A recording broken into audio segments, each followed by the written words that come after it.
Psicopatas têm comportamento impulsivo e irresponsável. Acham que estão acima da lei e contam 100% com a impunidade. Como eu falei na quarta parte da série destes vídeos, narcisistas e psicopatas são criados sem a presença de uma autoridade, sem lei. Eles fazem o que bem querem e, ao crescerem, saírem mundo afora, eles continuam acreditando que podem fazer tudo o que bem entenderem, sem correrem o risco de ser punidos pelos delitos que porventura vierem a cometer. Quanto mais bandido o filho narcisista, psicopata for, mais querido pela família disfuncional ele vai ser. Não tente entender um narcisista nem um psicopata. Eu nunca consegui entender e também não quero entender mais. Eu entendi que nós só precisamos aceitar que pessoas que gostam do negativo, que têm predileção por coisas ruins, pessoas que se dedicam ao mal, existem. Somente aceitando a realidade é que nós podemos manter o devido e seguro distanciamento delas. Entender a gente não vai entender, porque para entender a gente teria que ser um psicopata, um narcisista. Para entender um narcisista, um psicopata, nós teríamos que ser um deles.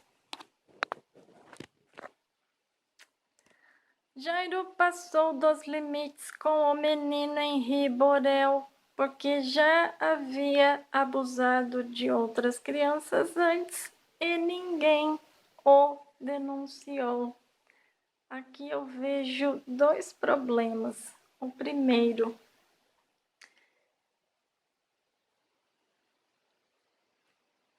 o padrasto cruzou uma fronteira perigosíssima. Ele cometeu um H-O-M-I-C, acento agudo I-D-I-O. Se antes ele se contentava com a T-O-R-T-U-R-A praticada contra as crianças, será que a partir deste momento em que ele comete um delito mais grave, ainda mais grave, será que ele não poderia acabar se tornando um serial killer? Existe esta possibilidade. Segundo problema, ninguém denunciou o padrasto antes, ou seja, a informação não chegou a quem deveria chegar. Será que se o Leniel soubesse que o filho estava vivendo sob o mesmo teto que o padrasto, investigado por TORA contra crianças, será que esse pai permitiria a convivência desse filho com o padrasto? Eu acredito que não.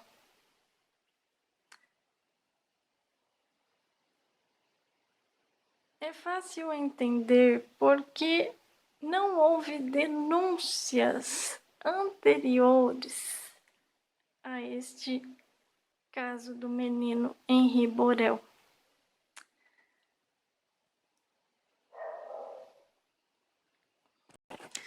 As mães muito provavelmente não só deveriam ter medo de represália, como também deveriam temer o descrédito em que provavelmente cairiam. Porque, veja bem, doutor Jairinho não dá a impressão de que se tratava de uma pessoa super popular, querida, acima de qualquer suspeita. Sim, até porque se tratava de um médico, vereador, uma pessoa vinda de uma família super influente. Então, o padrasto construiu uma reputação social insuspeita.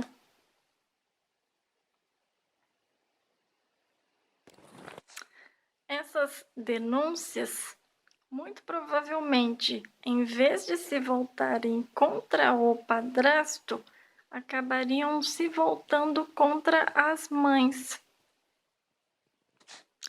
Infelizmente, o caso do menino Henri Borel teve de acontecer para que a verdade pudesse vir à tona. Eu cheguei a ver algumas entrevistas do Leniel, nas quais ele se referia a ajoelhar-se todos os dias, pedindo a Deus para que lhe mostrasse o porquê da MORTE do próprio filho. O propósito da MORTE do menino Henri é este: trazer à luz a verdade do que anda acontecendo neste mundo com muitas crianças. Infelizmente. Informação é tudo, gente. Quanto mais bem informada uma pessoa estiver acerca de transtornos mentais, menor será a possibilidade de se tornar vítima de abuso.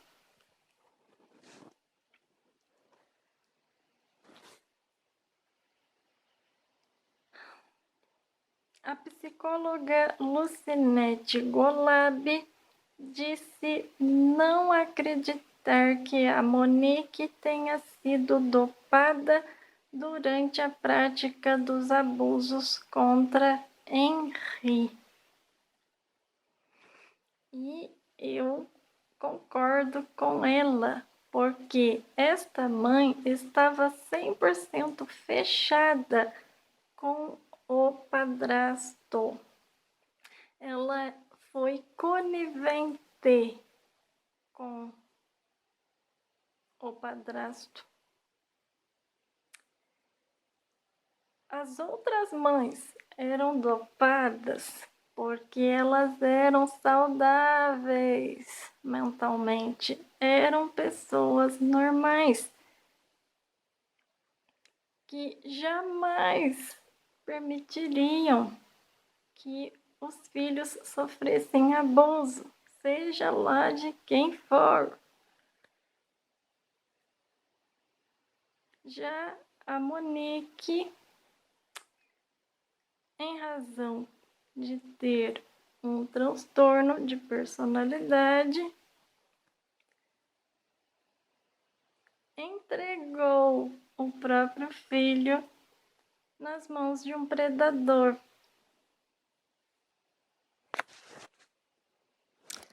A Monique pretendia instalar câmeras para filmar o padrasto, para, quem sabe, chantageá-lo, pois narcisistas são interesseiros. De acordo com as últimas notícias que eu visualizei, não entrei em contato com as matérias em si, só vi as manchetes mesmo, mas parece que não só a babá, mas também a mãe estavam recebendo dinheiro do padrasto, muito provavelmente para se manterem em silêncio a respeito dos abusos praticados contra o pequeno Henri Borel. Aliás, narcisistas são muito interesseiros, não dão ponto sem nó. Eles podem abusar da vítima, mas se eles precisarem da ajuda dessa vítima, com a maior cara de pau, eles pedem. Acabou de abusar. Se dentro de 2 minutos precisarem de ajuda, eles pedem ajuda, como se nada tivesse acontecido. Como se não tivessem feito nada de errado.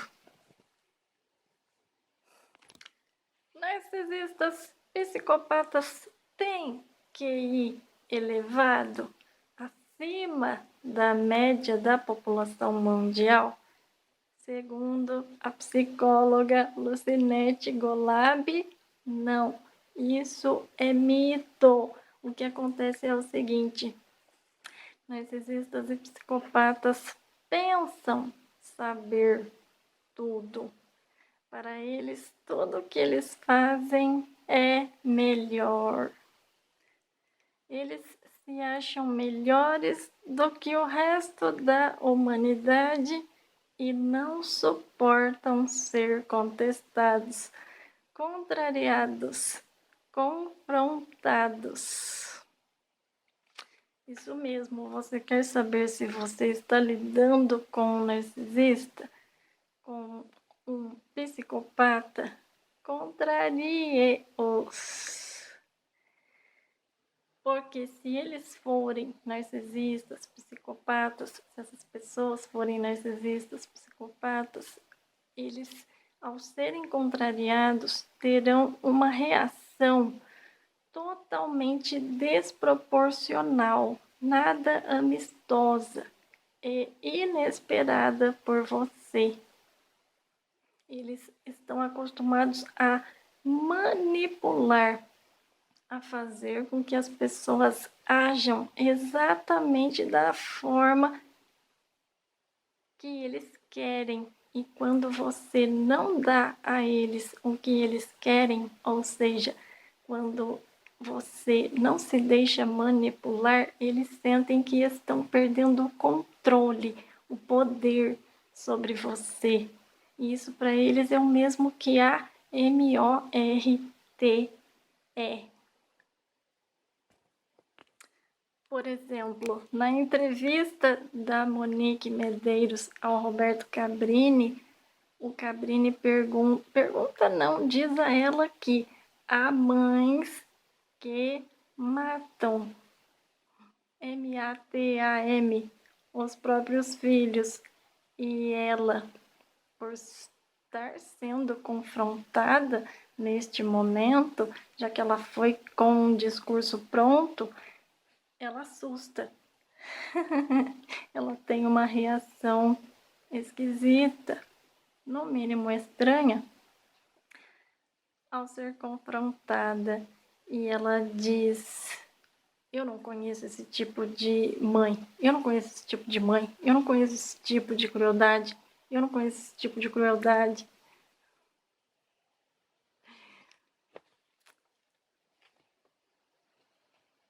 Como mentem demais. Falam por eco.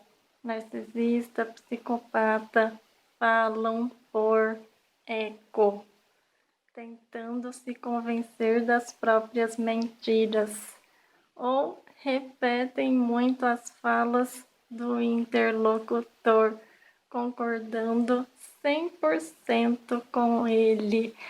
Prestem atenção nisso aqui agora, gente. Se você conviver muito com narcisistas, psicopatas, você vai adquirir esta mania de falar 2, 3 vezes a mesma coisa. No seu caso, não é porque você vai estar mentindo. No caso de narcisistas e psicopatas, eles adquirem essa mania porque eles mentem muito, então eles precisam repetir as suas mentiras para acreditar nelas. Mas no seu caso vai ser a convivência, a influência que você vai receber deles, que vai fazer com que você fique repetindo muitas vezes uma mesma ideia. E no que se refere à segunda parte, gente, presta atenção. Quando vocês conhecerem uma pessoa, ouçam mais do que falem. É muito comum um pretendente a namorado se aproximar e a gente começar a falar demais. Não, isso não pode ser feito. Aquela pessoa que pretende nos namorar, ela já nos analisou e chegou à conclusão de que sim, nós somos legais para namorar. Dentro dos parâmetros daquela pessoa, nós somos legais para namorar, certo? Então, nós precisamos analisar essa pessoa. Não é ela mais que precisa nos analisar. Nós é que precisamos analisar esta pessoa. Então, essa pessoa chega com aquela lábia. Se nós falarmos muito mais do que deveríamos, se esta pessoa, se este pretendente for um narcisista ou um psicopata, ele vai passar a concordar 100% com o que a gente fala.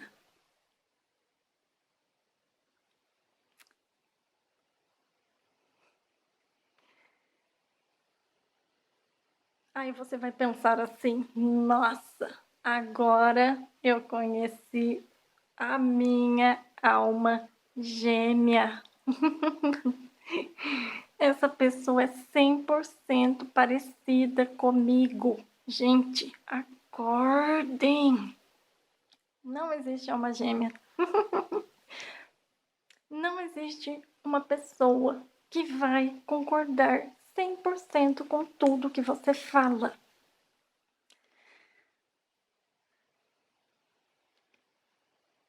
Se você prosseguir, se você está se relacionando com uma pessoa que concorda 100% com você, isso quer dizer que, no fundo, você não conhece esta pessoa. E no decurso do tempo, você vai descobrir quem esta pessoa é. E muito provavelmente vai sofrer a decepção. Aquela decepção por estar, de repente, se relacionando com um abusador. Sim, já me aconteceu isso, de eu falar mais do que a boca e travar relações com uma pessoa completamente desconhecida, porque ela concordava 100% comigo. Não sei se tratava de um narcisista, de um psicopata, mas eu acabei sim me decepcionando com essa pessoa, porque, gente, depois de um tempo de relacionamento, eu não reconhecia aquela pessoa,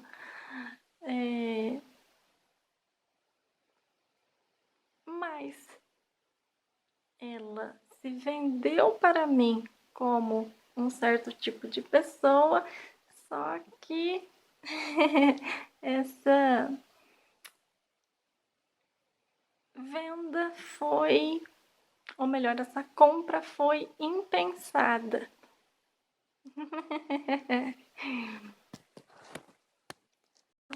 Eu comprei sem saber o que eu estava comprando, sem saber o que eu estava levando para casa. Segundo a psicóloga Lucinete Golab, tanto a mãe quanto o padrasto jamais poderiam retornar à sociedade. Eles não entendem a gravidade do CRIME cometido.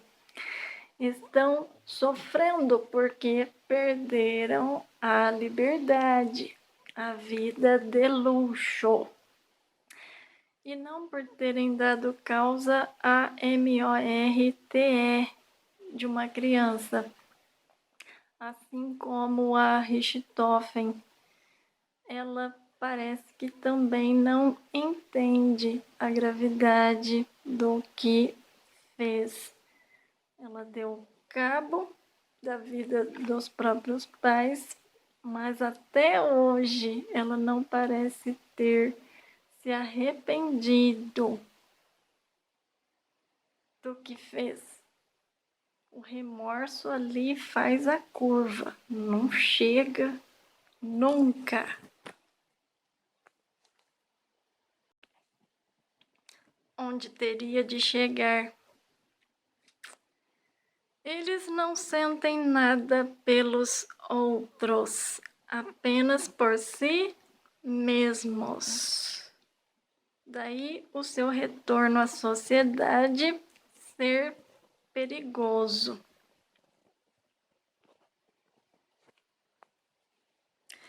Narcisistas e psicopatas nada sentem, apenas simulam emoções e sentimentos para não destoar das outras pessoas. Eles querem passar desapercebidos em meio à multidão. Eles mimetizam, eles se camuflam para não chamar a atenção, como se fossem pessoas absolutamente normais.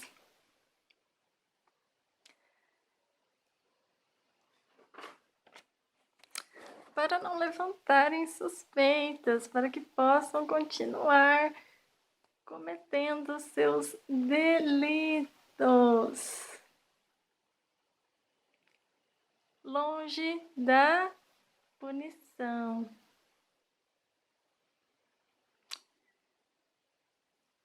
Na entrevista concedida por eles ao Roberto Cabrini, fica evidente essa tentativa do padrasto de copiar o comportamento alheio para passar por pessoa normal. Bem no início da entrevista, quando ele está com muito medo, parece estar pelo menos com muito medo, ele olha para a Monique e copia a postura corporal dela. Eles fazem muito isso. Mãe e padrasto tentaram convencer a audiência da entrevista ao Roberto Cabrini de que eles eram perfeitos, que viviam em harmonia, que o menino Henri era lindo, que tudo era lindo. Sim, o menino Henri era muito lindo. Não havia nenhum problema de saúde mental com aquela criança. Ele era perfeito, apesar de a reputação dele já estar sendo enlameada em tão tenra idade. Ele apresentava, sim, sequelas psicológicas do abuso sofrido, mas aqueles problemas mentais que o faziam frequentar um psicólogo, que o faziam tomar medicamento contra a ansiedade, essas medidas não eram tomadas em razão de ele apresentar um problema mental originalmente seu.